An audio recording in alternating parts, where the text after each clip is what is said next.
আমি এসব কাজের সাথে জড়িত না। না, এটা জামাত বিএনপির একটা চাল হতে পারে। জামাত বিএনপির একটা চাল হতে পারে। আজকের প্রতিবেদনে আমরা এমন এক ঘটনা নিয়ে আলোচনা করছি যা বর্তমানে দুই বাংলার মানুষের মনে ব্যাপক চাঞ্চল্য সৃষ্টি করেছে। ওসমান হাদি হত্যা মামলা এখন এক নতুন মোড় নিয়েছে, কারণ দীর্ঘ 14 দিনের পুলিশি রিমান্ড শেষ করে আজ রোববার 22শে মার্চ অভিযুক্ত ফয়সাল করিম ও আলমগীরকে কলকাতার বিধাননগর আদালতে তোলা হয়েছে। আদালতের এই পুরো প্রক্রিয়াটি ছিল অত্যন্ত টানটান উত্তেজনায় ঠাসা। সাধারণত কোনো হাই প্রোফাইল মামলার ক্ষেত্রে অভিযুক্তদের নিয়ে আসার সময় পুলিশি নিরাপত্তা যেমন জোরদার থাকে, আজও তার ব্যতিক্রম ছিল না। তবে সবাইকে অবাক করে দিয়ে আদালতের প্রাঙ্গণে ঢোকার ঠিক আগ মুহূর্তে প্রধান অভিযুক্ত ফয়সাল করিম চিৎকার করে সংবাদ মাধ্যমের ক্যামেরার সামনে নিজের বক্তব্য তুলে ধরেন। তিনি অত্যন্ত জোরালোভাবে দাবি করেন যে তিনি এই হত্যাকাণ্ডের সাথে কোনোভাবেই জড়িত নন এবং তাকে পরিকল্পিতভাবে ফাঁসানো হয়েছে। ফয়সালের এই দাবি পুলিশের চার্জশিট এবং তদন্তের গতি প্রকৃতিকে চ্যালেঞ্জ জানাচ্ছে কিনা তা নিয়ে এখন আইনি মহলে জল্পনা শুরু হয়েছে। অথচ ঠিক তার পাশেই থাকা অপর অভিযুক্ত আলমগীর ছিলেন সম্পূর্ণ নিশ্চুপ। তার এই নীরবতা কি কোনো গভীর রহস্যের ইঙ্গিত দিচ্ছে, নাকি এটি অপরাধবোধের বহিঃপ্রকাশ, তা নিয়ে এখন জনমনে নানা প্রশ্ন উঠছে। এই মামলার পেছনের প্রেক্ষাপটটি বিশ্লেষণ করলে দেখা যায় যে গত 7ই মার্চ রাতে পশ্চিমবঙ্গ পুলিশের স্পেশাল টাস্ক ফোর্স বা এসটিএফ একটি বড় ধরনের অভিযান পরিচালনা করেছিল। বাংলাদেশ সীমান্ত সংলগ্ন উত্তর 24 পরগনা জেলার বনগা এলাকা থেকে ফয়সাল ও আলমগীরকে যখন গ্রেফতার করা হয়, তখন থেকেই ধারণা করা হচ্ছিল যে হাদি হত্যার রহস্যের জট এবার খুলতে শুরু করবে। এরপর 8ই মার্চ তাদের স্থানীয় আদালতে তোলা হলে বিচারক তদন্তের গভীরে যাওয়ার জন্য তাদের 14 দিনের পুলিশি রিমান্ডের নির্দেশ দেন। এই দীর্ঘ রিমান্ডের সময়কালে এসটিএফের গোয়েন্দারা তাদের দফায় দফায় জেরা করেছেন। জানা গেছে যে জেরার মুখে অভিযুক্তরা বেশ কিছু চাঞ্চল্যকর তথ্য দিয়েছেন, যা তদন্তকারী অফিসারদের অবাক করে দিয়েছে। বিশেষ করে অভিযুক্তরা ভারত এবং বাংলাদেশের মধ্যে যে অপরাধমূলক নেটওয়ার্ক ব্যবহার করত, তার একটি পরিষ্কার চিত্র এখন পুলিশের হাতে রয়েছে।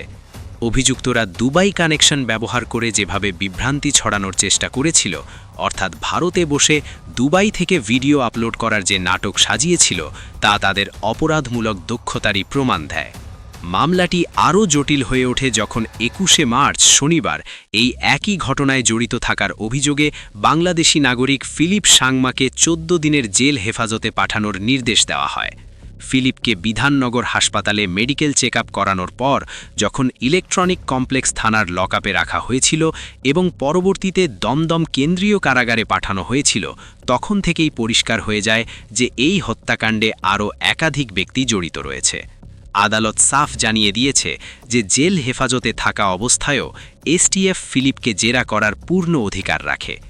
গোয়েন্দাদের ধারণা, ফিলিপের বয়ান এবং ফয়সাল আলমগীরের দেওয়া তথ্যের মধ্যে যে ফাঁক রয়েছে তা পূরণ করলেই এই হত্যার আসল মাস্টারমাইন্ড বা পরিকল্পকের মুখোশ উন্মোচিত হবে। আগামী 3ই এপ্রিল ফিলিপকে যখন পুনরায় আদালতে পেশ করা হবে, তখন হয়তো আরও নতুন কোনো বড় খবর আমরা পেতে পারি। তদন্তের প্রতিটি ধাপে এখন এটি স্পষ্ট যে হাদিকে হত্যা করার পরিকল্পনাটি ছিল অত্যন্ত সুসংগঠিত। অভিযুক্তরা যে ধরনের তথ্য এবং নাম পুলিশের কাছে প্রকাশ করেছে, তাতে ইঙ্গিত পাওয়া যাচ্ছে যে এর পেছনে বড় কোনো আন্তর্জাতিক ষড়যন্ত্র বা বড় অঙ্কের আর্থিক লেনদেনের বিষয় থাকতে পারে। পুলিশ এখন খতিয়ে দেখছে ফয়সাল করিমের সেই দাবিটি যে তাকে ফাঁসানো হয়েছে। যদি সত্যিই তাকে ফাঁসানো হয়ে থাকে, তবে সেই শক্তিশালী পক্ষটি কারা যারা পর্দার আড়াল থেকে কলকাঠি নাড়ছে?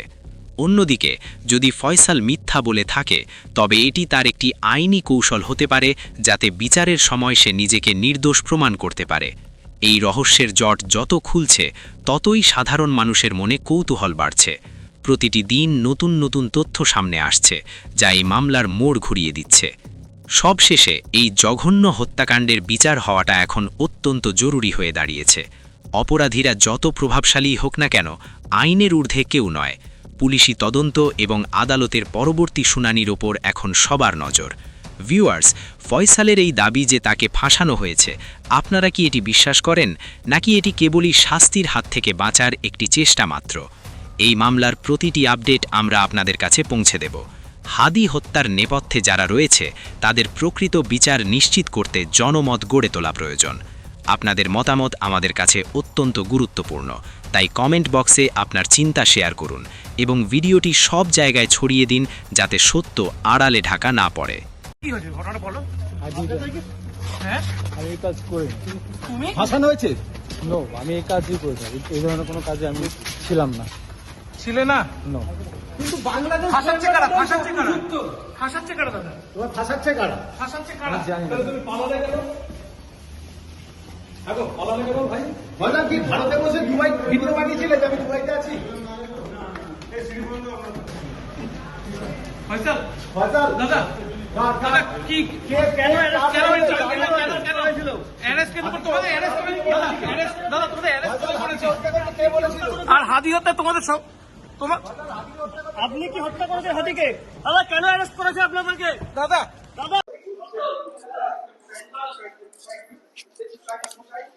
ফয়সাল কি বলবে? কে ফাঁসিয়েছে? কি বলবে? ফয়সাল কে ফাঁসিয়েছে? আপনি ফোন করেছিলেন? দাদা কি বলবে? আমি এই কাজের সাথে জড়িত না। না, খুনটা কি তুমি করেছিলে? নো। তাহলে কে কে? এটা জামাত বিএনপির একটা চাল হতে পারে। জামাতের কে? জামাতের কে? এটা তো আমি জানি না, অ্যাকচুয়ালি আমি জানি না।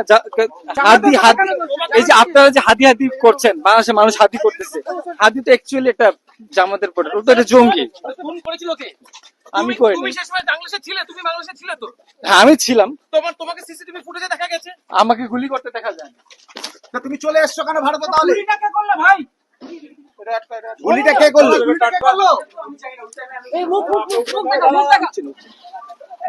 জামাতে দাদা পেছনে একবার। পেছনে গুলি কে করেছে? ফয়সাল গুলি কে? জামাতের কে? জামাতের নাম বলছে, জামাতের কে যুক্ত?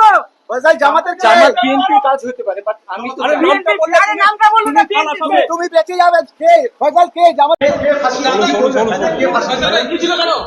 আপনি কি খুন করেছিলেন? নো নো নো, আমি এসব কাজের সাথে জড়িত না। না, খুনটা কি তুমি করেছিলে? নো। তাহলে কে কে? এটা জামাত বিএনপির একটা চাল হতে পারে। জামাতের কে? জামাতের কে? এটা তো আমি জানি না, অ্যাকচুয়ালি আমি জানি না। হাদি হাদি, এই যে আপনারা যে হাদি হাদি করছেন, বাংলাদেশের মানুষ হাদি করতেছে, হাদি তো অ্যাকচুয়ালি একটা জামাতের পরে, ওটা একটা জঙ্গি। খুন করেছিল কে? আমি করিনি। তুমি সেই সময় বাংলাদেশে ছিলে? তুমি বাংলাদেশে ছিলে তো? হ্যাঁ, আমি ছিলাম। তোমাকে সিসিটিভি ফুটেজে দেখা গেছে। আমাকে গুলি করতে দেখা যায়নি। তা তুমি চলে এসছো কেন ভারতে তাহলে? গুলিটা কে করলো ভাই? পেছনে কে করলো? পেছনে একবার, পেছনে একবার। গুলি কে করেছে? অন দ্য স্পটে আমি ছিলাম না।